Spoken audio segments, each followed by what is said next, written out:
안녕하세요. 이제 마지막 모의고사인데 통영 모의고사를 잘 문제를 쉽게 내줄 줄 알았는데 그렇지 않아 가지고 아마 조금 힘들으셨을 거예요. 그래서 이 통영 모의고사가 마지막에 이렇게 통영 모의고사를 보시는 게 점수가 좀 잘 나오면 좋은데 실제로 좀 안 나올 수도 있어요. 그래서 이번에는 통영 마지막에 계산 문제가 좀 많기도 하고 내용이 좀 까탈스러운 게 좀 있었을 거예요. 그래서 평균은 3회차보다 떨어졌어요. 평균이 67점 정도 나오고 그래도 최고 많이 맞으신 분이 90점을 맞으셨어요. 90점 맞으신 분이 딱 한 분 있고 90점 다 밑으로 해요. 그런데 대신에 합격권에 있는 분이 대부분이에요. 전부 다 합격권에 있는 분이에요. 그러니까 점수는 100점을 맞아 합격하는 것이 아니라 60만 넘으면 되는데 우리 평균 67점이니까 모두 합격한 거예요. 자, 우리 이제 그 스마트반하고 정규반 이렇게 전부 이제 동영 이제 지금 제가 이 문제를 마지막으로 풀어가면 30 우리가 몇 회 시험을 본지 알죠? 6회 마지막 강의가 된다는 걸 알고 수업을 들으셔야 돼요. 자, 그러면 지금부터 이제 1번부터 진행을 해볼게요. 1번은 첫 번째 지문은 1번 지문은 가산세 문제를 냈어요. 그런데 의외로 이번에는 1번 문제가 너무 쉬웠어. 자, 1번이 쉬우면 무슨 일이 생기냐 하면 1번, 2번을 거의 대부분 다 맞춰요. 근데 지금까지 제가 동영 1회차, 2회차, 3회차에서 전부 2번 문제가 어려웠어요. 근데 이번에는 2번 문제 어렵게 안 내놨어요. 그러니까 1, 2번을 딱 맞추면 기분 좋게 이제 문제를 풀 수 있어요. 그래서 1번에서는 가산세에 대한 설명으로 옳지 않는 것 찾아봐라 그랬어요. 근데 가산세가 단독 문제로 이렇게 나오면 문제는 쉬워요. 그런데 취득세나 등록면허세나 종부세나 양도세, 가산세 지문이 한 줄만 따라 들어오면 그때는 까다로울 수도 있어요. 그래서 전체로 묶어가지고 가산세 한 문제를 한번 정리해 볼게요. 가산세는 하고 이렇게 명칭이 앞에서 가산세는 딱 하면은 제일 먼저 무슨 글자만 보고 풀어야 되냐면 의무. 요 단어만 먼저 보세요. 의무. 가산세는 그러면 의무를 성실히 이행해서 그런가? 이행 안 했으니까 그런가? 안 했으니까. 됐죠? 자, 여기까지 됐어. 그러면 가산세는 세금이다, 세금은 아니다.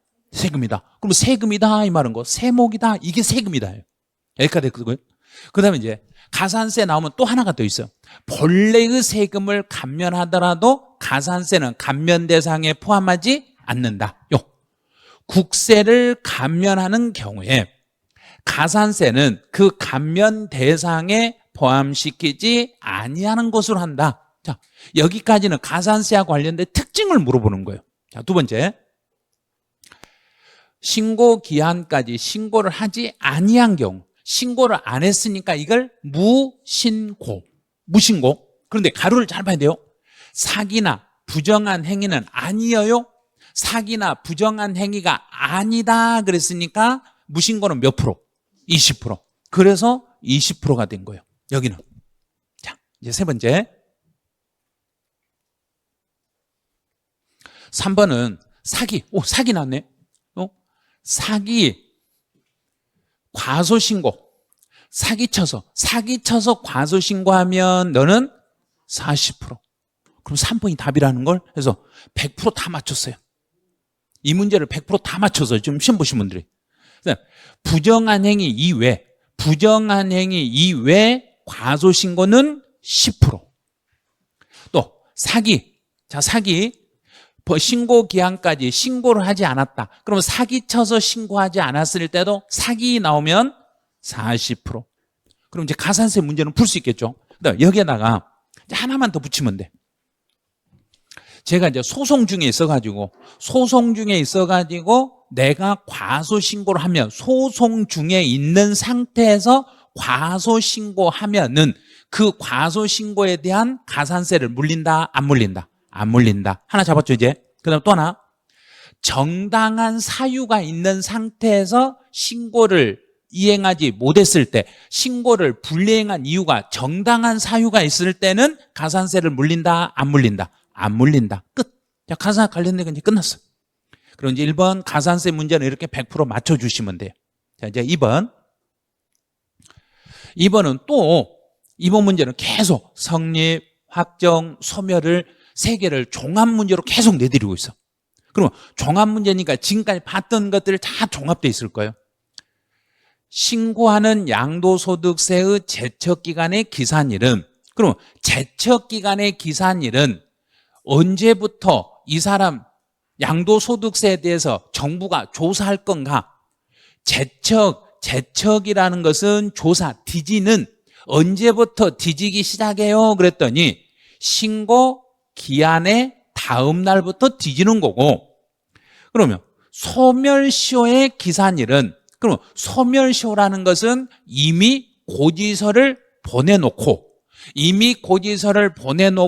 그 고지된 세액에 따라서 5년 또는 10년 동안 돈 달라고 하는데, 돈 달라고 하는 시간은 언제부터 돈 달라고 해요? 그랬더니 신고하는 양도소득세 돈 달라고 하는 것은 신고 납부 기한의 다음 날부터예요. 여기는 분명히요, 신고만 하는 게 아니라 신고 납부 기한의 다음 날이에요. 이렇게 돼요. 저 위에는 제척 기간에 이미 세금이 계산돼 있는가 안 돼 있는가? 제척은 안 돼 있죠. 안 돼 있고 지금 찾아서 보내는가? 찾아서 보낼 때는 신고 기한의 다음 날이 되는 거고, 소멸시효는 이미 고지서를 보내가지고 약속된 날짜까지 돈을 내야 되는데 못 냈으니까 납부 기한의 다음 날, 이렇게 되는 거예요. 자, 그럼 이제 1번 끝. 자, 2번. 납세의무자가 100만 원의 양도소득세를 신고를 했어. 자, 여기까지 신고를 했네. 그럼 100만 원을 정한 기한까지 신고했으니까 신고한 내용에 대해서는 확정은 됐다? 확정 안 됐다? 됐다. 자, 됐어요. 근데 특이하게 이제 수정신고를 물어봤어. 그러면 수정신고는 계속적으로 1회부터 4회까지 수정신고와 기한 후 신고를 계속 출제해 드렸어. 자, 수정신고라는 것은 먼저 신고가 되어 있는 것을 해서 신고하는 걸 수정신고한다. 증액. 자, 그러면 증액이네. 300만 원으로. 그럼 증액이네. 이 말이 바로 증액 수정신고란 이야기예요. 그럼 증액해서 수정신고하면은 그대로 효력이 생긴다, 안 생긴다? 생긴다. 확정된다. 그대로 확정됩니다. 그대로 확정되는 거예요. 그런데 만약에 앞에서 2025년 양도소득세를 신고하지 않는 사람이, 신고를 안 한 사람이 기한 후 신고를 했을 때는 확정은 된다, 안 된다? 안 된다. 그럼 한 가지 더. 기한 후 신고한 부분에 대해서는 수정신고가 가능하다, 불가능하다? 가능하다. 멈추다 하면 안 돼, 이런 거. 자, 수정신고는 기한 후 신고를 했더라도 정부에서 결정 통지하기 전에는 기한 후 신고했더라도 수정신고 또 할 수 있어요. 그러면 앞에서 기한 후 신고는 효력이 없으니까 수정신고해도 효력이 없다. 이렇게 해석하는 거예요. 그래서 계속적으로 올해 수정신고, 기한 후 신고 전부 잡아드렸으니까 이제 그 2개는 이제 충분히 풀어낼 수 있을 거예요. 자, 3번. 신고하는 국세 제척기간의 기산일은, 신고하는, 요즘은 또 계속 지금 내드리는 거 있어요. 신고하는 소득, 그 세금의 제척기간의 기산일은 신고 기한의 다음 날이 되는데, 이 신고 기한 속에는 중간해납이나 예정신고나 수정신고는 이 속에 들어간다, 안 들어간다? 안 들어간다. 포함되지 않는다. 요즘 이제는 잡아내야 돼요. 이제 이 3번처럼 이렇게 지문을 약간씩 바꿔서 내더라도 저거 분명히 이제 찾아내셔야 돼요. 근데 4번은 징수권은, 그러면 이미 정해졌다, 안 정해졌다? 정해졌다. 고지서에 금액이 찍혀 있어. 그런데 앞에가 국세라고 했으니까 기준이 얼마를 기준으로 이 금액이 넘었다, 안 넘었다를 판단한다. 5억. 자, 국세는 5억 이상이다. 그럼 5억이 넘었으면 10년, 5억이 안 넘었으면 5년. 자, 그럼 5년 또는 10년 동안 돈 달라고 행사하지 않으면 그대로 살아있다 죽어버린다. 소멸시효가 완성이 됐다 이 말은 거, 납세 의무가 소멸됐다 이 말이에요.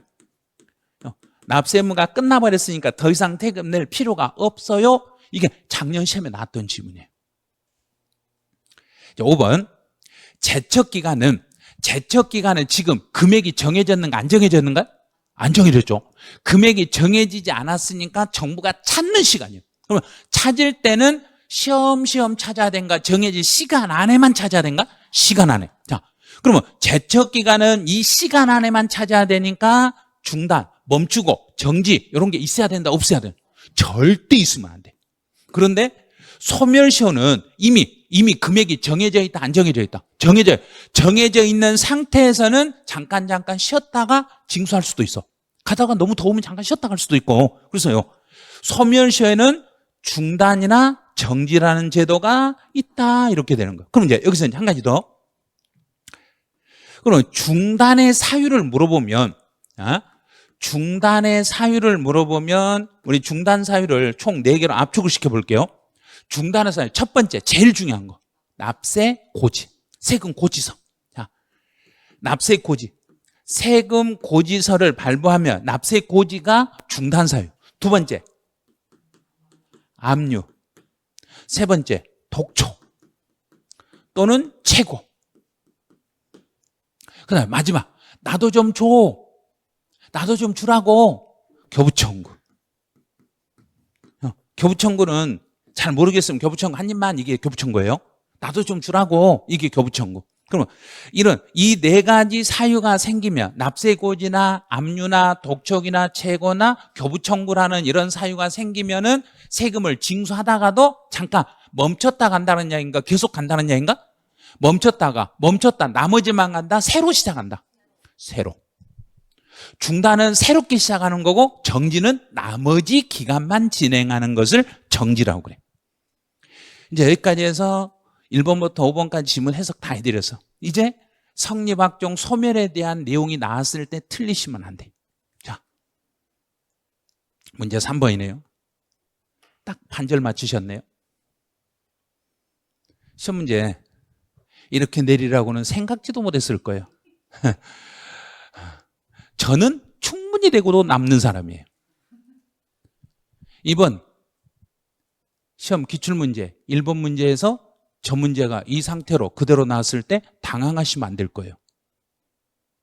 분명히 1번 문제가 이렇게 나왔을 때 당황하시면 안 될 거예요. 분명히 누군가 출제 이유는 이렇게 낼 수 있어요. 분명히 낼 수 있다는 걸 주의하셔야 돼요. 제가 만약에 출제 이유로 들어갔다, 그러면 거의 100%죠. 이렇게 바로 내버리죠. 1번부터 이렇게 내버리죠. 자, 첫 번째, 신고서를 제출하지 않는 양도소득세로 역외 거래가 아니네. 오, 이거 뭐야 이거? 우리나라 밖에 거래가 아니고 우리나라하고 외국가 이렇게 왔다 갔다 하는 게 아니란 얘기예요. 그럼 그 기간은 좀 이제 줄어든 거예요. 자, 신고서를 제출하지 않았을 때 무신고는 7년. 자, 하나 더 보세요. 이제 상속이나 증여를 받아서, 여기서 함정, 상속이나 증여를 받아서 지방세를 신고하지 않았어요. 지방세를 신고하지 않았어요. 그리고 상속이나 증여를 받아서 지방세를 신고하지 않았을 때는 7년이 아니라 10년으로 이게 바뀌는 거예요. 이게 10년이 돼요. 자, 디귿. 신고기한까지 신고서를 제출한 취득세요. 제출했어요. 제출했으면 조사한다, 조사 안 한다? 한다. 몇 년? 5년. 그래도 5년은 조사합니다. 납세자에게 부정한 행위가 없었고, 부정한 행위도 없고 특별한 것도 아니었을 때는 재산세나 종합부동산세는 몇 년만 조사하고 끝낸다? 5년. 자, 이걸 다 더하라는 소리예요. 이걸 싹 더해보라는 거예요. 그럼 두 개 더 하니까 10년, 20년, 27년이네. 27년 이렇게 답이에요. 올해 국가고시 형태의 문제가 바로 이렇게 나와요. 다음 주에 아마 이렇게 보게 될지도 몰라요. 진짜로. 근데 실제로 이거 연습 안 하신 분은요, 시험장에 가서 1번 문제를 탁 내잖아요. 저거 요거 푸느라 5분 걸려요. 요거 푸는데 5분 걸리면 좀 있으니까 5분 남았습니다 그래요. 이거 한 문제 풀었더니 5분 남았다고 그래요. 내가 이거 풀만해. 나도 모르게 시간이 간 줄 모르고 자꾸 왔다 갔다 하면서 이거 몇 년? 이거 맞나? 이러고 하고 있어. 그러다가 5분 금방 후딱 가버려요. 그러니까 저런 문제 딱 개수 문제 나오잖아요. 그럼 모르겠으면 한 번에 딱 모르겠으면 그냥 제껴버리는 거예요. 다 문제 다 풀고 나중에 와서 다시 보시면 보여요. 이제 여기까지 딱 해놓고 4번에서 이제 흔들기 시작하는 거예요. 자, 이렇게 계산 문제 나오면 먼저 풀고 있어야 되는가? 어차피 틀릴 거 찍어야 되는가? 찍어야죠. 그래서 찍으니까 27% 나오는데 딱 27% 나왔어. 찍으면 그 문제 정답률 27% 정도 나오거든요. 딱 27% 나왔어요. 이제 여기서 어떤 재산을 강제로 매각했을 때 소득세로 해소할 수 있는 금액으로 옳은 걸 찾아라. 이게 진짜 시험 문제 이걸 많이 내는데 우리 지금 중개사 시험에서만 저걸 한 번도 안 냈어요. 이 문제를 중개사 시험에서만 한 번도 안 내는데 모든 시험에서 출제위원들이 전부 다 내고 싶어하는 문제예요. 완전히 중요한 문제, 이거 어마어마하게 중요한 문제예요. 토지를 증여받아 증여세를 신고 납부하지 않았어. 그런데 증여세로 2천만 원의 고지서를 발송했습니다. 증여세, 하나 증여세. 자, 두 번째, 토지의 경매대금은 9천만 원이고 경매와 관련된 비용은 300만 원입니다. 경매하고 관련된 비용은 그랬으니까 요게 체납 처분비 또는 강제 집행비, 체납 처분비 또는 강제 집행비라고 하시면 돼요. 강제 집행을 할 때 들어간 강제 집행비 이렇게 돼요. 네, 은행 대출과 관련하여 1,000만 원의 저당권이 설정이 되어 있어요. 그래서 설정일을 이걸 확인해 놓으셔야 돼요. 법정기일 이전에 설정했는지 이후에 설정했는지를 따져야 되니까 이제 설정일을 잡아놨어. 그럼 소득세를 5월 23일에 신고하였느냐, 소득세 체납액은 5천만 원입니다. 그러면 5월 23일 날 신고를 했으니까 소득세 법정 기일은 언제가 된다는 얘기인가? 5월 23일이 법정기일. 왜? 신고일이니까.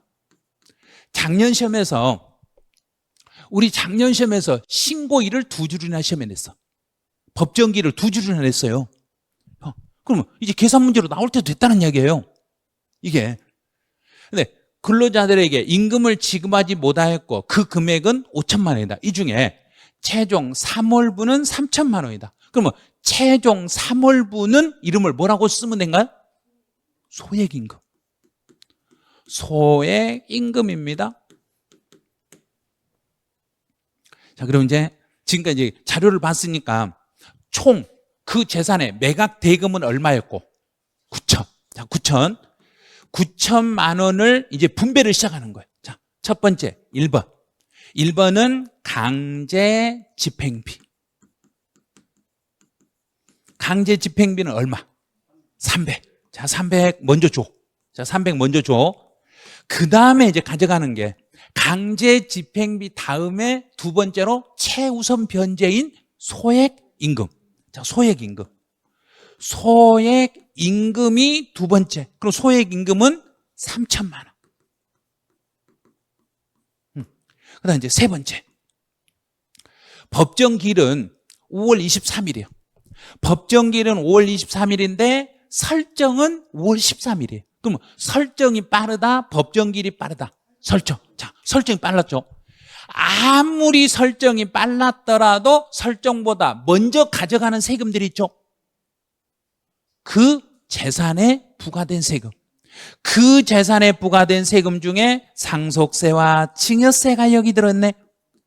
상속세와 증여세와 종합부동산세는 먼저 가져가네. 설정 일자하고 상관없이 먼저 가져가니까 상속 증여세로 얼마나 하겠는가?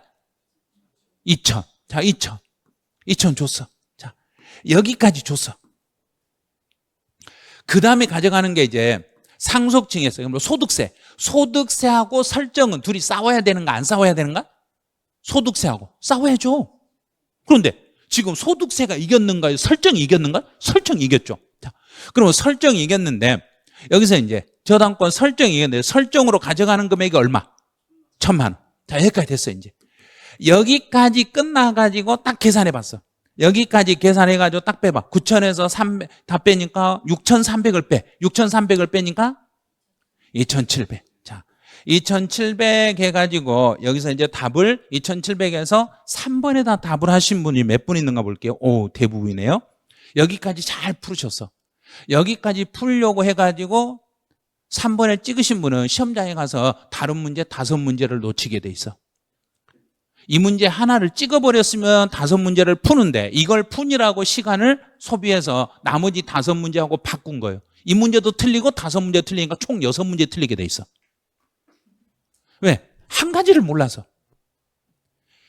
설정이 세금보다 앞으로 갈 때는 설정에 언제나 일반 임금이 같이 붙는다는 걸 꼭 기억하셔야 돼요. 일반 임금. 설정하고 일반 임금 언제나 한 세트로 묶여 다니고. 그럼 5천만 원 중에 소액 임금이 3천이고 일반 임금은 얼마인가요? 2천. 그러면 일반 임금 2천도 먼저 가져가야 된다는 이야기예요. 여기서. 그러면 일반 임금 2천까지 가져가니까 남은 돈은 얼마 남았는가요? 700. 그럼 남은 돈 700이니까 이제 소득세로 가져갈 수 있는 돈은 700만 원밖에 없다는 이야기예요. 그래서 답이 1번이에요. 근데 1번에다 답을 하신 분들이 진짜 있어. 1번에다 답을 하신 분들이 맞춰서 1번을 했을 수도 있고 찍어서 1번을 찍었는데 맞아버릴 수도 있고 그래요. 찍은 사람이 더 훨씬 유리한 거예요. 이런 문제는. 여기서 일반 임금을 설정하고 같이 움직인다는 걸 이걸 이해를 못 하시면 이 문제는 풀어서는 안 돼요. 풀면 틀리고 다른 문제도 틀려버려요. 예. 그러니까 이러면 일반 임금을 어디에서 잘 안 알려줘요. 일반 임금 채권은 설정하고 언제나 붙어 다녀. 그러면 설정이 법정기일보다 앞으로 가면 저당권 플러스 일반 임금이 세금보다 앞으로 가져가는 거예요. 만약에 법정기일보다 뒤로 밀리면은 설정하고 일반 임금이 세금 뒤로 다시 밀리는, 같이 밀리는 거. 언제나 설정하고 일반 임금은 세트로 묶어가지고 앞으로 가고 세트로 묶어서 뒤로 가고 앞으로 뒤로 갈 때 일반 임금이 설정하고 딱 달라붙어서 앞으로 왔다 갔다 하는 거예요. 요것만 기억하면 시험 볼 때는 쉬워요. 그런데 이 일반 임금을 놓쳐버리면, 이걸 놓쳐버리면 풀어놓고도 틀리게 되는 거예요. 다 풀어서 여기다 답을 해버려요. 이걸 출제위원들이 유도하는 거예요. 그러니까 쉬운 것처럼 보여요. 문제 풀 때는 쉬웠어요. 근데 집에 와서 보니까 답은 다 틀렸어요. 출제위원들이 시험 문제를 이렇게 낸다는 이야기예요. 이렇게 내니까 이제 그냥 집에 와서 열받고 욕만 나오고 그래요. 그러니까 언제나 설정은 설정 뒤에 누가 따라 붙어 있다. 일반 임금. 일반 임금하고 설정은 언제나 같이 붙어서 세금으로 앞으로 가든지 세금 뒤로 가든지 일반 임금하고 설정은 같이 설정 뒤에 일반 임금이 딱 달라붙어 가지고 앞으로 갔다 뒤로 갔다 한다. 요 생각만 하시면 이 계산 문제는 풀 수 있어요.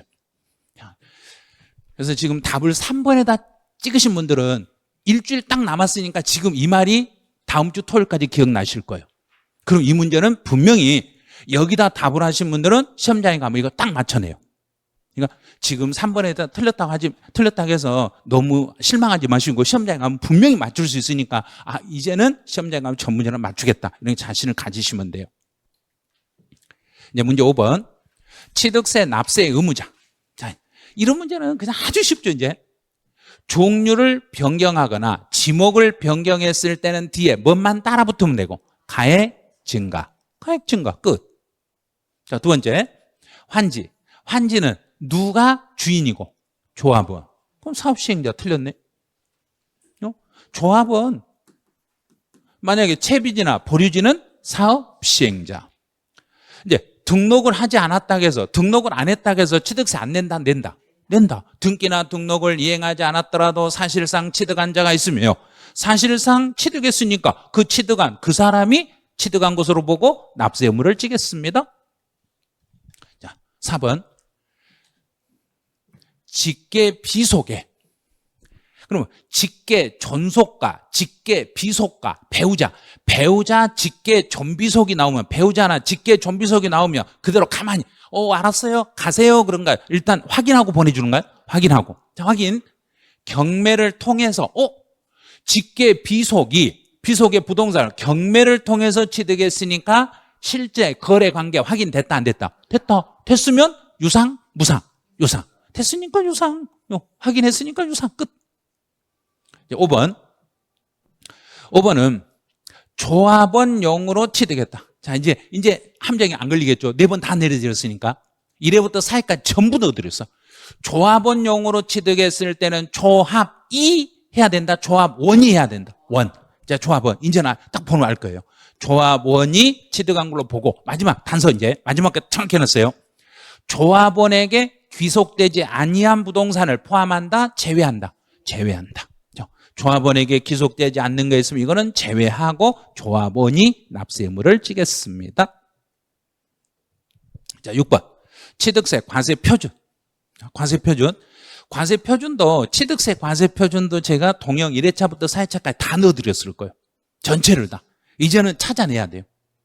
취득세 과세 표준은 취득 당시 가액으로 가고, 연부로 취득했을 때는 연부 금액인데, 여기서 주의할 거. 자, 이 금액은 총 금액이다. 매해 지급하는 금액이다. 매번 지급한 금액을 말합니다. 자, 2번. 1억 원을 초과하는 부동산을 상속 2회니까 징역이었죠. 자, 1억이 넘었어. 1억이 넘었으면 어떤 금액을 기준으로 하고 시가 인정액으로 하되, 도저히 시가 인정액을 찾을 길이 없으면 뭘로 가고? 시가 표준액으로 가겠습니다. 이렇게. 그래서 요 지문은 작년에는 뭘로 냈냐면 상속을 냈어. 자, 작년에는 상속은 시가 표준액, 증여는 시가 인정액. 단 1억 이하는 시가 인정액 또는 시가 표준액 중에서 납세자가 본인이 선택. 크다 작다가 아니라 본인이 선택. 근데 여기는 상속 2회 그랬으니까 증여로 1억이 넘는 걸 증여받았으니까 시가 인정액. 만약에 시가 인정액 확인이 도저히 안 되면은 시가 표준액. 이렇게. 3번. 원시로 취득했을 때도 사실상 취득 가격으로 하는데 확인할 수 없으면, 자, 확인이 안 되면 시가? 방금 확인할 수 없으면 시가 표준액. 이제 대물 변제 나왔네요. 이거 작년 나왔던 거. 대물 변제는 대물 변제액으로 가는데, 여기서 주의할 게 가로. 대물 변제액 이외에 추가로 지급되는 금액이 있으면 추가로 지급을 했으니까 포함이다, 제외다. 추가로 줄 돈이 있으니까 포함. 차감한다 그랬으니까 틀렸네. 포함한다 그래야 되는데. 5번은 이자 나왔네. 자, 이자가 나오면 반드시 2개로 나누세요. 이자가 나오면 어떤 이자든지, 그냥 일반 이자든지 할부 이자든지 건설 자금 이자든지, 이자가 나오면 개인 부담, 법인 부담으로 나눠서 개인들이 부담한 이자는 제외, 법인이 부담하는 이자는 포함. 작년 시험에서는 중개보수가 나왔어. 중개보수는 법인은 포함, 개인은 제외. 그럼 이제 거기에서 나올 수 있는 게 중개보수를 빼면 이제는 이자밖에 안 남았어. 건설 자금 이자든 할부 이자든 무조건 이자는 법인은 포함, 개인은 제외. 이렇게 잡으시면 돼요. 이제 문제 7번. 문제 7번은 올해 시험에 나올 확률이 엄청 크다고 해서 요 특례세율을 넣었거든요. 표준세율에서 중과기준세를 뺀 세율. 자, 중과기준세를 뺀다는 이야기는, 중과기준세를 뺀다는 이야기는 뭐 한 것만 찾아라. 등기라는 거 왜? 등기 있네? 들어갔네? 개수 등기한다 안 한다? 안 한다. 무덤 안 한다. 죽은 사람 앞으로 등기할 필요가 없죠. 그다음에 분할 등기한다. 그럼 등기하는 거 기억, 리을. 엄청 쉽네요. 그러니까 특례세율 문제는 등기하냐 안 하냐 이것만 가지고 푸시면 돼. 그래서 빼면은 등기한다. 빼면 등기한다. 중과 기준 세율로 딱 나오면 등기 안 한다. 그러니까 일단 뺀다. 등기하는 거 찾는다. 요 생각만 하고 문제 풀면 특례에서는 쉽게 풀어줄 거예요. 자, 문제 8번. 옳은 것만 찾아봐라. 자, 1번 기억번 지문 조심하세요. 이 기억 지문을 조심해야 돼요. 이것 때문에 아마 정답률이 낮아졌을 거예요. 토지의 지목을 변경해서 신고하지 아니하고 매각했어요. 신고하지 아니하고 매각했어요. 이 말은 거 무엇하지 않고 팔았어요. 이 말하고 같은가요? 등기하지 않고. 자, 그럼 이제 변경해서 플러스 등기. 자, 이것부터 언론하게 해요. 변경을 이유로 원인이 변경을 원인으로 등기하는 것은 무슨 세로 물려야 되고? 등록면허세죠. 등록면허세로 과세를 해야 되는데 등기하지 아니하고 등기를 안 했더라도 취득세에서는 벌칙을 세운다 못 세운다? 못 세운다. 크게 못 세우죠. 그래서 지목을 변경해서 신고하지 아니하고 매각했다고 해서 취득세에서 80%의 가산한 금액, 가산세, 중가산세 물리면 된다 안 된다? 안 된다. 왜?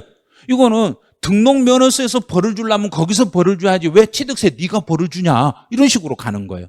그래서 지목을 변경하여 신고하지 아니하고 매각했더라도 취득세에서는 80% 중과산세 대상이 된다 안 된다? 안 된다. 변경 등기 자체는 무슨 세 항목이니까? 등록면허세 항목이니까 취득세하고는 아무 관계없는 내용이다 이렇게 생각하시면 돼요. 니은번. 니은번에서도 속으면 안 돼요. 계속 넣어드렸잖아요. 일반 과세에서 나중에 중과세로 바뀌면 그 사유 발생일로부터 60일 안에 신고한데 이미 앞에서 낸 세금을 그대로 놔두고 물린다 빼고 물린다? 빼고. 뺄 때 이미 낸 세금 속에 들어있는 가산세는 포함한다 제외한다? 제외한다. 됐죠? 포함한다 그랬으니까 틀렸네요. 가산세를 제외한다. 그럼 옳은 거 찾아라 그랬으니까 밑에 보기 중에 기억을 몰랐으면 니은만 가지고 풀어보세요. 니은. 자, 니은 들어간 거 탈락. 그러면 1번하고 3번이 살아남았어. 자, 1번 기억하고 이제 디귿에서 디귿은 양쪽에 같이 있으니까 둘 다 맞았다는 이야기죠. 그럼 이제 기억으로 다시 올라가 보는 거예요. 잘 모르겠으면 이제 답을 3번을 찍어야 돼. 자, 그럼 이 문제에서 자, 8번에 3번을 찍으신 분이 상당히 있어. 3번을 찍으신 분들은 동그라미 기억번을 아직 모르고 계신다는 거예요. 기억번을 확실히 잡으시면 돼요. 다시 알려드릴게요. 지목을 변경해서 신고하지 아니하고 매각한다고 해서 취득세에서 80% 중과산세 물리면 된다 안 된다? 안 된다. 왜?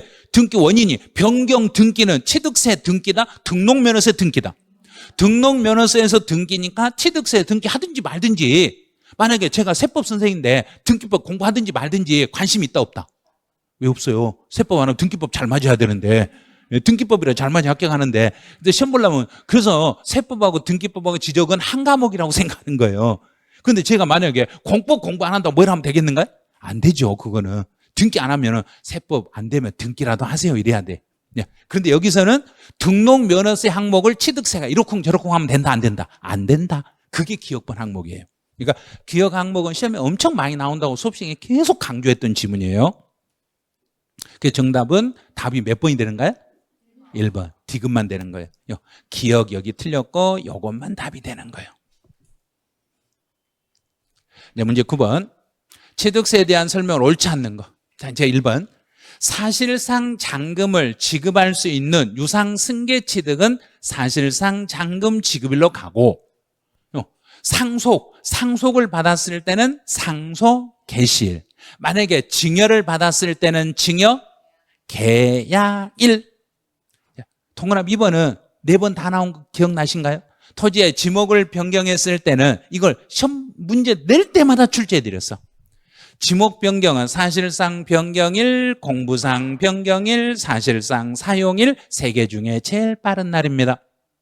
토지의 지목을 변경했을 때 날짜를 물어보면 사실상 변경일, 공부상 변경일, 사실상 사용일 이걸 다 더해서 그중에 제일 빠른 날 이렇게 개념 잡으시면 돼요. 자, 3번. 엄청 길어도 언제 시기를 물으면 제일 끝에가 답이 있어. 소유권 이전 고시했네. 고시했으니까 고시한 날에 다음 날에 취득한 걸로 보고. 자, 이제 4번. 작년 시험 문제네요. 주택조합과 조합원 간의 부동산을 취득했어요. 조합에서 조합원의 부동산을 취득했으면 과세라 비과세라? 과세라. 부과한다. 조합에서 그럼 비조합원의 부동산을 취득했을 때도 과세라 비과세라? 과세라. 그래서 조합하고 조합원 간의 거래는 요건 과세. 위탁자와 수탁자 간의 거래는 비과세. 위수탁자 간의 거래는 비과세. 조합하고 조합원 간의 거래는 그냥 거래, 일반 거래로 봐서 과세. 이제 5번. 알려드린 게 공동주택의 개수가 나오면 딱 두 개를 생각하랬죠. 두 개예요. 두 가지. 개수를 통해서 가액이 증가되더라도 얼마가 안 되는 것은 비과세다.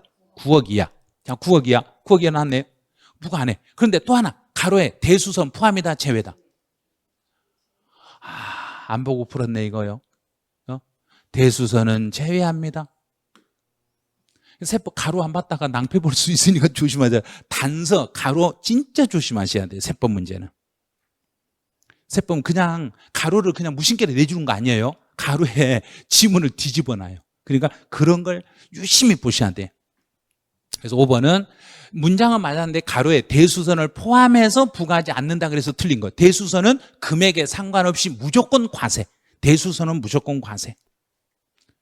자, 10번 이제 등록면허세네요. 자, 1번은 외국인 소유 물건을 우리나라로 가지고 들어와서 나중에 등록을 할 때는 취득세를 물릴 수가 없어. 이제 세관에서는 등기까지를 포함을 안 해주니까 물건값에 대해서만 취득세를 물리고 나중에 등기를 하게 되면 그 등기분에 대해서는 무슨 세로 돌려서 받는다?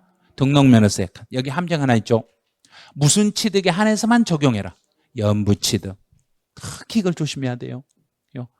연부취득에 따른 요 지문을 조심해야 돼요. 연부취득에 따른 등기나 등록에 대해서는 등록면허세 등록에 포함되겠습니다. 이제 두 번째, 이제 납세지네요. 자, 납세지. 등록면허세 납세지는 딱 두 개로만 압축하세요. 부동산 소재지가 확인되면 부동산 소재지, 확인이 안 되면 그 등록 관청 소재지. 그러면 여기서는 지방자치단체별로 부과할 수 없을 때 할 수 없죠. 확인 안 됐죠. 안 됐으니까 등록 관청 소재지를 납세지로. 이제 3번에 일반적인 등록면허세는 아무 말 없이 일반적인 등록면허세는 시점을 어느 시점으로 잡아야 되고 등록 당시, 취득 당시가 아니라 등록 당시. 그런데 단 예외적으로 취득을 원인으로 등기하는 것, 취득을 원인으로 등기하는 건 그거는 취득 당시. 단 예외적으로 취득세 제척기간이 이미 지난 물건에 대한 등록면허세를 부과할 때는 취득 당시와 등록 당시를 비교해서 둘 중에 높은 거, 더 큰 거, 더 높은 금액을 과세 표준을 하시면 돼요. 4번 채권 금액으로 과세할 때 채권 금액이 없다고 해서 등록면허세 안 받는다? 받는다. 어떻게 받아요? 그랬더니 찾아서 채권의 목적이 된 것에 가액이나 처분의 제한의 목적이 된 금액을 채권 금액으로 찾아서 대신 물리면 돼요. 5번은 3회차에도 내드렸던 질문이에요. 토지와 건물을 일괄로 거래가지고 토지 건물을 구분할 수가 없을 때 구분이 안 되면은 무엇의 비율로 구분해라? 가액 비율. 정부가 정한 가액 비율. 가액의 비율로 나눈다 그랬으니까 이 가액은 내가 정할 수 없으니까 누가 정한 거? 정부가 정하는 것은 시가표준액. 그래서 이 시가표준액 비율로 나눠서 이렇게 놔도 돼요.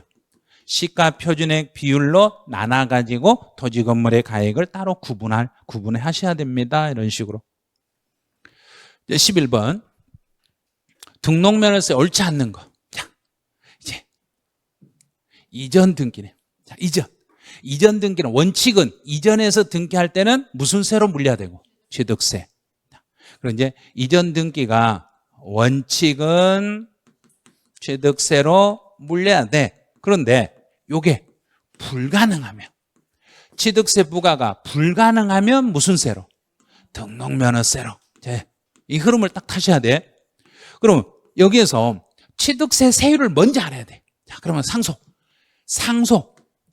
농지를 상속을 받으면 2.3.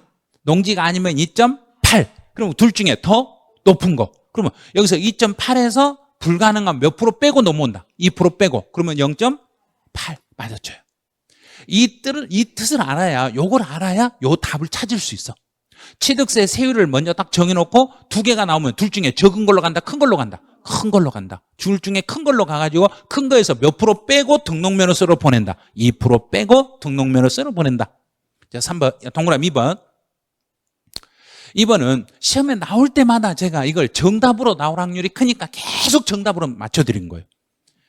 등록면허세는 등록하기 전에 내가 신고는 안 했어. 그런데 돈만 내버리면 신고한 걸로 봐라, 안 한 걸로 봐라? 한 걸로 봐라. 신고한 걸로 보니까 가산세를 따로 물린다, 안 물린다? 안 물린다. 여기도 이번에도 정답으로 해놨네요. 자, 3번. 자산 재평가나 감가상각. 요즘은 나오면 우리 봐야 될 질문 하나 있죠. 변경된. 그래서 된자만 잡아요. 근데 시험 볼 때는 변경전 이렇게 나와. 된자를 전자로만 딱 바꿔놔. 그럼 틀린 거예요. 변경된 가액. 또 납세지 또 나왔네요. 납세지가 분명하지 않았다. 어딘지 안다, 모른다. 모르면 어디로? 등록 관청 소재지를 납세지로. 자, 이제 무덤 나왔네요. 무덤 딱 나오는 순간 얼른 세 가지 생각. 취득세, 과세, 등록면허세, 비과세, 재산세, 비과세. 그럼 여기는 등록면허세니까 비과세. 끝. 중간에 읽을 거 없어요. 이런 거. 이제 12번으로 가보죠. 12번. 12번은 이거 제가 지금 10번에 정답률이 너무 낮는데요? 옳지 않는 걸 찾으라 했는데 10번의 정답률이 27%밖에 안 나왔어요. 예, 전부 틀리신 분이 1번에도 답을 했어요. 자, 다시 한번 알려드릴게요. 요 10번에 동그라미 1번이 올해 시험에 나올 확률이 99.99%예요. 저거. 전 10번에 이렇게 틀렸으리라고 생각도 못했어요 지금. 자, 다시요. 자, 물건을 취득해서 등기를 하게 되면 원칙은 취득세로 물어야죠. 그런데 만약에 취득세 부과가 불가능하면 그때는 등록 면허세로 이렇게 오는 거예요. 그래서 혹시 문제에서 취득을 원인으로 등기하는 경우는 모두 등록면허세 과세 대상이다. 틀렸어요. 그걸 올해 공인회계사 시험에서 출제했다니까요. 근데 작년에도 공인회계사 시험에 출제했던 지문 중에 우리 시험에 나온 지문이 상당히 많았어요. 왜? 그 시험은 2월 말에 시험 보거든요. 그러니까 2월 말에 시험 보니까 이제 출제위원으로 들어가신 분들이 그 기출문제를 가지고 들어가는 거예요. 기출문제를 들고 들어가요. 본인이 가져갈 수 있는 출제하려고 준비해 가는 자료가 있어요. 그 자료를 들고 들어가는데 그 기출문제를 들고 들어가서 유사 지문을 그냥 낸 거예요. 이런 식으로. 자, 그러면 여기서 취득세 부과가 불가능한 경우는 내가 불가능하다는 이야기인가 법에서 못 받는다는 이야기인가? 법에서 못 받는 거예요. 그럼 이제 첫 번째 광어권, 어권, 양식어권을 취득하여 등록할 때 법에서 취득세 면제가 돼. 법에서 취득세 면제되니까 취득세를 물리지 못하고 무슨 세로 물린다? 등록면허세. 하나 찾았죠? 자, 두 번째는 또 뭐가 있었냐면 잘 계산해 보세요. 외국인 소유 물건을 우리나라로 가지고 들어올 때 세관에서 등기까지 해준다, 안 해준다? 안 해준다. 그럼 세관에서 물건값만 받았으니까 나중에 등기할 때는 무슨 세로 바꾼다? 등록면허세. 단 무슨 취득일 때 한해서만, 연부 취득일 때. 그게 바로 요거예요. 두 번째. 자, 세 번째. 취득세 제척기간 이미 지나버렸으니까 취득세 물린다, 못 물린다? 못 물리죠. 못 물리니까요. 취득세 못 물리니까 무슨 세로? 등록면허세로 돌려서 받습니다. 그 다음에 네 번째. 취득세 면세죠. 취득가액이 50만 원 이하가 되는 건 취득세를 못 받으니까 등기할 때는 무슨 세로? 등록면허세로 돌려서 받습니다. 근데 대신에 취득을 원인으로 등기할 때 등록면허세로 과세하더라도 원래는 무슨 세니까? 취득세니까. 이 경우는 무슨 당시의 금액으로 계산하는데? 취득 당시로 가는데, 일반적인, 이게 아니라 일반적인 등록면허세 과세 표준은 취득 당시로 가라, 등록 당시로 가라. 그렇죠. 그래서 여기는 등록 당시가 돼. 취득 당시가 아니에요. 취득세는 취득 당시, 등록면허세는 등록 당시. 대신에 취득세가 등록면허세로 넘어올 때만 무슨 당시로 바뀐다? 취득 당시로 바뀐다. 대신에 제척기간 이미 지나가지고 등록면허세로 과세하는 것들은 이 시간이 너무나 오래 지났기 때문에 취득 당시와 등록 당시의 금액을 비교해서 둘 중에 적은 걸로 간다, 큰 걸로 간다. 큰 거를 과세 표준으로 잡겠습니다. 이렇게 딱 잡으셔야 돼요. 이 문제를 그렇게 많이 틀렸으리라고는 생각도 못했어요. 근데 보니까 갑자기 10번에 정답률 27%밖에 안 나와서 그럼 다 찍었다는 소리예요 지금. 27% 나온 건 진짜 다 찍은 거예요. 이제 12번 재산세. 재산세 문제는 다가구 주택이에요. 다가구. 재산세에서 다가구가 나오면 제일 먼저 찾을 게 독립. 자, 독립. 두 번째로 찾을 거 분리. 독립하여. 독립. 1가구가 독립 생활하기 위해서 분리돼서 생활하며 전체를 한 집으로 잡아라. 나눠서 집으로 잡아라. 나눠서. 자, 나눠서 주택으로 본다. 오, 맞았어요. 자, 두 번째. 동그라미 2번 지문도 시험에 진짜로 많이 나올 거니까 조심하세요 했던 지문 계속 넣어드리고 있잖아요. 똑같은 거 계속 반복을 해야 돼. 똑같은 걸. 자, 과세기준 현재 일시적으로 공부상과 달리 사용하고 있어요. 그러면 잠깐 동안만 공부상과 달리 사용하고 있으면 사실에 따라서 물리는 게 좋은가요? 공부상으로 그냥 가는 게 좋은가요? 공부상. 그대로 공부상 현황에 따라서 재산세를 부과하겠습니다. 사실로 가면 안 돼. 잠깐만 공부상과 달리 쓰고 있으니까 그냥 공부상에 따라서 물리시면 되겠습니다. 그래요. 그다음 동그라미 3번. 토지에 대한 재산세 과세 대상은 종합합산, 별도합산, 분리과세로 구분합니다. 그런데 앞에가 여기서 종합부동산세 토지에 대한 과세 대상은 이러면 종합합산, 별도합산 두 개로만 이래야 돼요. 작년 이 지문이 종부세에서 나왔어. 종부세에서 이 지문이 맞는다, 틀린다? 틀린다. 재산세에서는 맞는다. 재산세는 맞는데 종부세 나오면 저 지문은 틀린 거예요. 자, 동그라미 4번. 1세대 1주택의 특례세율. 자, 그러면 1세대 1주택의 세율 특례는 몇 프로에서 몇 프로 세율로 가는데 일반적인 경우는 일반 주택에 대해서는 0.1에서 0.4까지의 초과 누진세율인데 이제 1세대 1주택에 특례 세율이 적용될 때는 일반 세율보다 더 높은 세율이다, 낮은 세율이다. 낮은 세율. 그럼 이제 첫 번째 0.05에서 0.35까지 특례세율을 적용하는데 단 금액이 얼마 넘지 않는 주택에 한해서만 특례세율을 적용해라. 9억 이하다, 미만이다. 오, 이제 드디어 다 아셨어요. 9억, 시가표준의 9억 이하의 주택에 대해서만 특례세율을 적용하겠습니다. 그런데 여기서 신탁된 주택은 내가 내 주택을 누군가에게 맡겨놓은 게 있으면 그 주택은 누구의 주택으로 보면 되고 수탁자가 아니라 위탁자의 주택으로 보는 게 위탁자가 이 사람이 주인이니까 위탁자의 주택수에 가산하겠습니다. 오, 그럼 4번 틀렸네요. 이제 재산세를 징수할 때 고지서 발급이 나오면 납부개 시 5일 전까지만 발급을 해주시면 돼요. 10일 아니에요. 5일이에요. 5일 전까지만 발급을 해주시면 돼요. 이제 문제 13번 납세 의무자로 가보죠. 납세 의무자는 소유권의 귀속이 분명하지 아니하여 그러면 소유권의 소유자가 누군지 모른다. 소유자가 누군지 모르니까 그 물건을 뭐한 사람에게 물린다. 사용자에게 물린다. 공부상에 개인 등의 명의로 등재된 종중거, 실제로 종중거예요. 그런데 이걸 신고하지 않았어.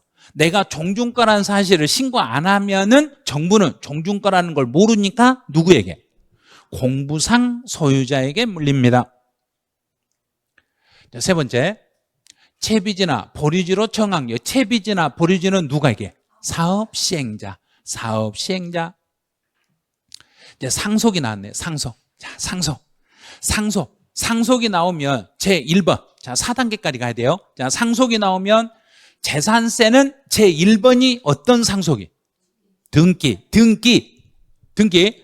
등기한 상속인이 1번. 자, 등기를 하지 않았다. 그럼 두 번째, 신고한 상속인이 2번.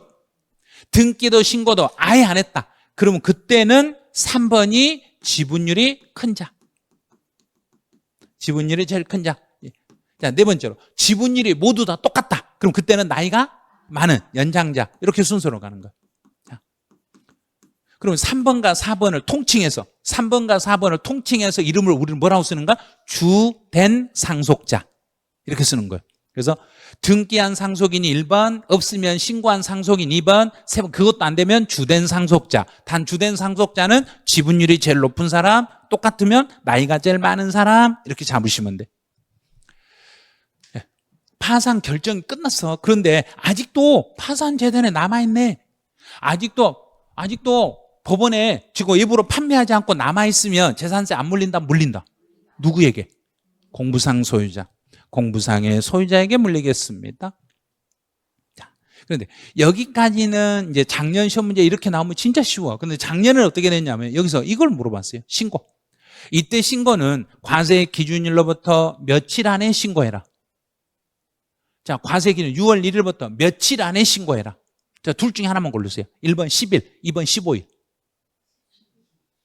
둘 중에 하나. 작년 시험 문제라니까 이게. 신고는 과세 기준일로부터 10일 안에 신고해라, 15일 안에 신고해라. 헷갈리면 내가 생각한 거 반대로 찍으면 돼. 자, 그럼 10일이다, 15일이다? 15일. 과세 기준일로부터 15일 안에 신고를 하셔야 돼. 작년에 그걸 이미 내버려서 다행이라고 생각하세요. 작년에 나와서 다행이라고 생각하세요. 안 나왔으면 올해 나올 거라고 계속 강조했을 건데 그냥 작년에 이미 나와버렸기 때문에 올해는 그냥 넘어가는 거 이런 거. 자, 14번. 14번은 이제 드디어 정답률이 87%로 올라갔어 이게. 이제 분리과세 대상 토지를 모두 찾아라.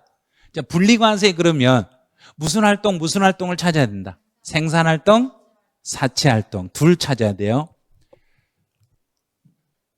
도시의 상업지역에 있는 공장의 용지다.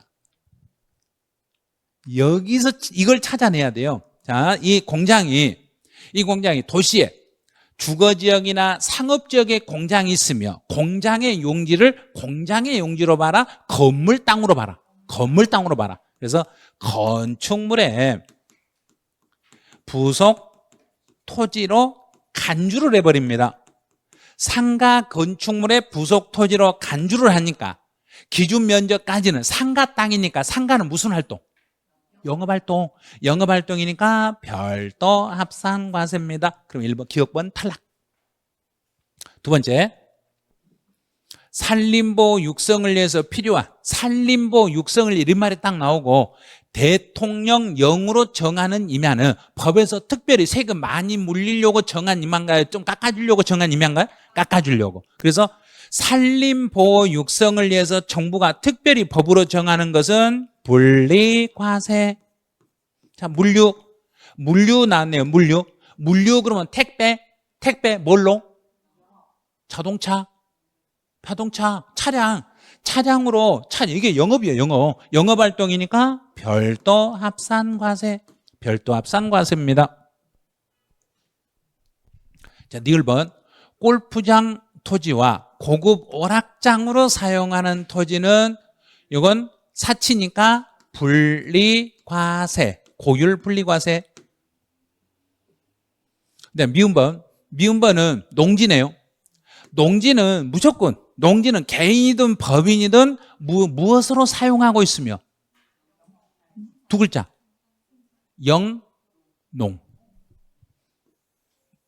영농이라는 게 이게 생산활동이에요. 농사 짓고 있는 농지는 분리과세. 그럼 분리과세 되는 걸 골라라 그랬으니까 분리과세 이제 찾아볼게요. 분리과세 그럼 기억 탈락. 니은. 그럼 디귿 탈락. 그럼 기억하고 디귿은 탈락이니까. 그러니까 니은, 니을, 미음 이렇게 찾으셔야 돼요. 어려운 문제인데 잘 찾으셨네요. 밑에 보기를 보고 찾으시니까 찾는 거예요. 연습은 그렇게 하시면 돼요. 15번. 정답률 40%밖에 안 나왔네. 올해 시험에 나올 확률이 엄청 높다고 계속 문제를 내드리는데 계속 틀리고 계시네요. 마지막이니까 이제 정리 마지막으로 하세요. 재산세에서 초과 누진세율이 적용되는 것은 누구와 누구밖에 없다. 주택과 토지. 계속 이것만 연습하면 돼요. 토지 중에서도 종합합산 토지와 별도합산 토지다. 이것만 됐죠? 그럼 볼 것도 주택 하나 들어가네. 첫 번째 하나 들어갔네. 또 이제 건축물은 초과 누진세율 될 수 없다. 선박 될 수 없다. 그다음 이제 토지네. 여기 토지요. 그래서 토지인데 염전. 자, 염전은 소금 생산이니까 분리. 자, 분리과세 토지는 초과 누진세율이 된다 안 된다? 안 된다. 이제 여기요. 이거 하나만 찾으면 되죠. 고급 오락장 건물의 부속 토지다. 고급 오락장에 부속된 토지니까 너는 이 땅은 별도다, 분리다. 분리. 고율 분리과세 사치니까 분리과세니까 너도 비례세. 그러면 초과 누진세는 거 몇 개?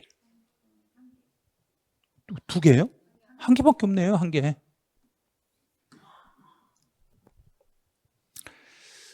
지금 이거를 두 개 하신 분이 있어. 거의 대부분이 두 개라겠어. 두 개라 했던 분은 어디를 두 개라 했겠는가를 잘 본인 스스로 생각해야 돼요. 두 개라 했던 여기를 두 개라 했는지 아니면 이쪽을 두 개라 했는지. 건축물을 체크해서 두 개라 하신 분이라면 여기가 잘 이해가 아직 안 된 거예요. 주택과 토지 중에서도 종합합산 토지, 별도합산 토지만 초과 누진세. 그런데 이 염전으로 사용하는 토지가 분리과세라는 걸 몰랐다. 그럼 지금이라도 익히시면 돼. 소금 생산. 그런데 뒤에 염전 나오면 뒤 지문을 읽으시면 안 돼요. 염전, 소금 생산이니까 분리과세 그냥 익히셔야지. 뭐 폐지 이런 말이 나왔다 해서 그런 게 신경 쓰면 안 돼. 근데 가로에 폐지한 후 다른 용도로 사용하지 않았다. 폐염전이 됐는데 다른 용도로 사용하지 않았으니까 아직도 뭘로 봐준다? 염전으로 세금을 물려준다. 그대로 염전이에요. 이제 15번처럼 문제 내면 시험 끝나고 나와서요. 그냥 막 짜증만 난 게 아니라 아마 뜩뜩 갈 거예요. 저렇게 문제를 한 5개만 내놓으면. 이런 식으로 문제를 6문제 중에 5개만 내놓으면요. 완전 그냥 다 망했다고 하실 거예요. 그럴 필요 없어요. 60점만 넘으시면 돼요. 왜? 등기법만 잘 맞으면 돼. 등기 지정만 잘 맞추면 세법 다 틀려도 60점이에요. 그러니까 세법으로 합격하려고 하시면 안 돼. 등기와 지적으로 안정한 점수를 따놓고 세법은 공법 보태준다. 이렇게 생각하시면 세법에 맞는 점수는 공법에서 부족한 거 채워준다. 이렇게 생각하시면 돼요. 그렇게 생각하시면 마음이 엄청 편하실 거예요. 이제 16번 문제는 요거는 이제 정답률의 67% 정도 나왔는데 재산세 종합 문제예요. 종합 문제처럼 보이는데 밑에 보기만 활용하면 풀 수 있어. 보기를 잘 활용해야 돼요. 토지와 건물 소유자가 다른. 그럼 주택은 건물 주인하고 땅 주인이 달라도 세금을 계산할 때는 소유자별로 계산한다? 주택별로 계산한다? 주택별로. 소유자별로 틀렸잖아요. 주택별로. 사람 중심이 아니라 물건 중심이니까 주택별로 구분 계산하는가요? 그냥 토지 건물의 가격을 합해서 계산하는가? 합해서. 소유자가 달라도 합산. 그럼 옳은 거 찾아라면 기억 틀렸네. 기억 들어간 거 다 틀렸네. 그러면 1번하고 4번만 살아남았죠. 이제 디귿만 가보면 니은은 볼 것도 없어. 디귿 가보죠. 수탁자의 물적 납세 의무에 따라 수탁자로부터 그러면 정부가 수탁자에게 너 위탁자 물건 들고 있는 거 있지? 그거 너 내놔. 그랬더니 수탁자가 알았어 줄게. 그래 놓고 나중에 이걸 누군가에게 팔아먹어 버렸네. 신탁받을 권리를 포기하거나 신탁 재산을 누군가에게 양도하더라도 납세 의무는 소멸한다, 소멸하지 않는다. 소멸하지 않는다. 소멸한다 그랬으니까 D것도 틀렸네. D것도 틀렸네. 그럼 답은 1번이네. 야, 일단 이렇게 생각하세요. 수탁자가 우리 국민 정부가 수탁자에게 그거 내놔. 그랬는데 수탁자가 그 물건을 누군가에게 팔아버리거나 위탁자가 신탁재산을 포기하더라도 납세 의무에는 영향을 미친다, 안 미친다? 안 미친다. 이 지문은 제가 이 지문과 관련된 것을 1회부터 4회까지 다 넣어드리고 있어요. 하도 헷갈려 하니까. 계속 똑같은 지문을 계속 약간씩만 바꿔가지고 넣어드리고 있어요, 지금. 그럼 이 지문 속에서 이제 마지막 하나 남았다겠죠. 딱 하나 우리 시험에 나올 건 딱 하나 있는데 그 지문은 한 번 앞에서 넣어드리고 지금까지 안 넣었어. 어떤 게 있었냐면 정부가 내가 들고 있는 수탁자가 들고 있는 너 신탁재산 내놔. 알았어? 그럼 내가 쓴 돈도 내놔. 할 수 있다, 없다? 자, 수탁자가 유익비나 필요비를 지출한 게 있으면 정부에게 우선 변제를 받을 수 있다, 없다? 있다 있잖아요. 그것만 하나 딱 남았다 했잖아요. 시험에 나올 수 있는 우리 지문이 그거 하나. 수탁자가 자기가 자기 재산이 아니라 남의 재산을 관리하면서 들어간 비용이 있으면 그 비용을 정부한테 우선 변제받을 수 있다, 없다? 있다. 우선 이거 내놓고 가져가라. 내가 내 물건에 돈 쓴 게 아니라 남의 물건에 내 돈 썼으니까 내가 쓴 돈은 네가 주고 가져가야지. 우선적으로 변제받을 수 있는 권한이 있더란 얘기예요. 그럼 이제 이런 문제 이제 니은번 다시 볼게요.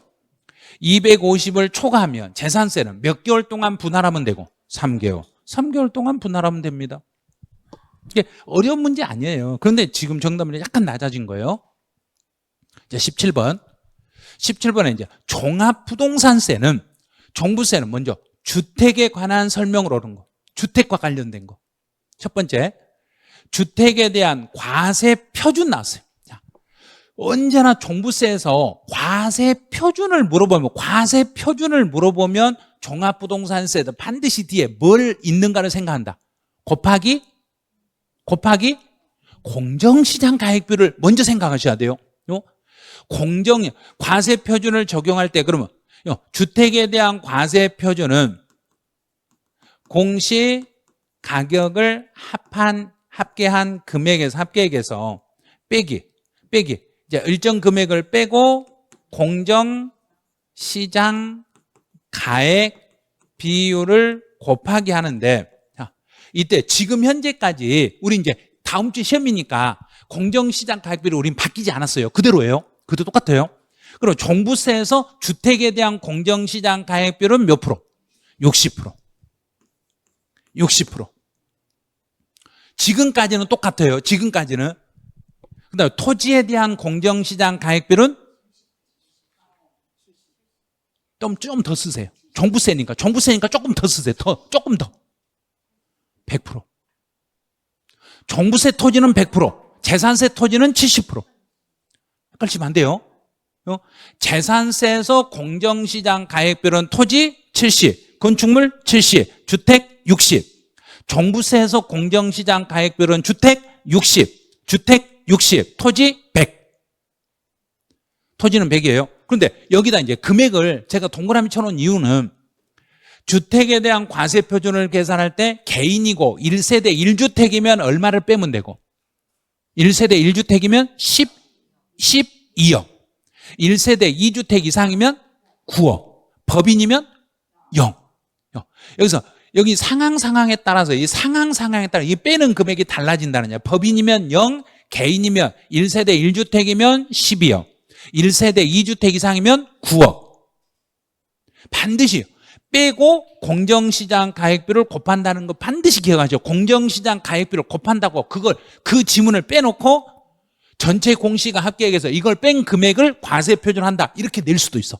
그럼 이제 이걸 뺄 때 지금 이제 여기서요 요 금액을 뺄 때 내가 주택 하나를 가지고 있고 다른 주택의 부수 토지를 가지고 있는 사람은 1세대 1주택으로 보고 금액을 뺀다. 1세대 2주택으로 보고 금액을 뺀다. 그렇죠. 그래서 여기가 1세대 1주택으로 보고 12억을 빼는 거예요. 먼저 이 과세 표준의 식을 먼저 머릿속에 딱 정리해 놓고 이걸 집을 2개를 가지고 있어도 9억을 뺄 건지 12억을 뺄 건지는 판단을 하셔야 돼. 그럼 이제 여기서 판단할 때 일반 집이 하나 있고 상속집이 하나 있어. 일반 집 하나, 상속집을 하나 가지고 있는데 상속받은 날로부터 5년이 안 됐으면 집 2개로 보고 뺀다, 하나로 보고 뺀다. 하나. 금액은 다 더해서 하나로 보고 12억을 빼고 계산한다. 또 제가 집이 하나 있는데 이사 가려고 다른 집을 샀어. 다른 집 사고 옛날 집을 몇 년 안에 팔면 3년. 3년 안에 판다고 하면 몇 개로? 몇 개로? 한 개로. 한 개로 보고 12억을 빼주시면 돼. 이런 식으로. 이렇게 계산하시면 돼요. 두 번째. 1000분의 27의 세율이 좀 법인이네요. 법인이라 했으니까. 법인이라 했으니까 이것을 뺄 때는 법인이면 9억을 뺀다, 0을 뺀다. 0. 틀렸네요. 0원을 빼는 거예요. 0을 빼고 끝에 가서 공정시장가는 몇 프로를 곱한다? 60. 꼭 이거 확인하세요. 공정시장 가액비를 곱한다. 종부세 과세 표준을 계산할 때는 무조건 공정시장 가액비를 곱한다. 근데 재산세 계산할 때는 누구하고 누구는 공정시장 가액비를 곱할 필요 없다. 항공기와 선박. 요거는 곱할 필요 없다.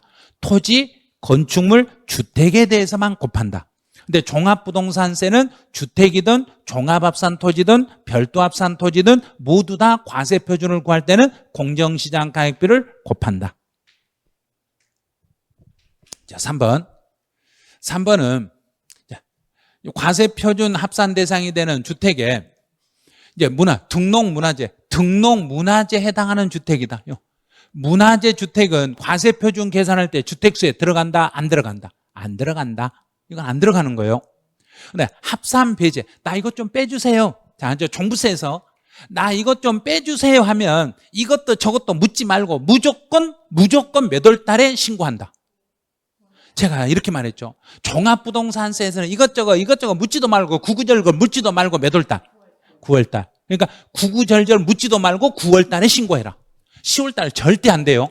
9월 16일부터 9월 30일 사이에만 신고를 받아들입니다.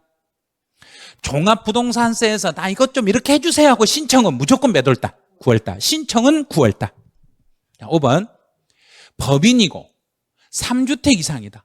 법인이고 3주택 이상이었을 때는 초과 누진세율이 아니라 3주택 이상이니까 개인의 세율 중에서 제일 낮은 걸로 택해라. 제일 높은 걸 택해라. 높은 거. 그럼 몇 프로? 5%. 만약에 2주택 이하다. 그러면 2.7%. 18번 문제부터는 여기서부터는 이제 종부세 문제인데 그래도 종부세 문제를 조금 쉬었다가 하나는 주택을 했으니까 나머지는 이제 잠깐만 쉬었다가 종부세 다시 연결해 드릴 테니까요. 종부세 18번부터 잠시 쉬었다가 다시 진행을 하죠.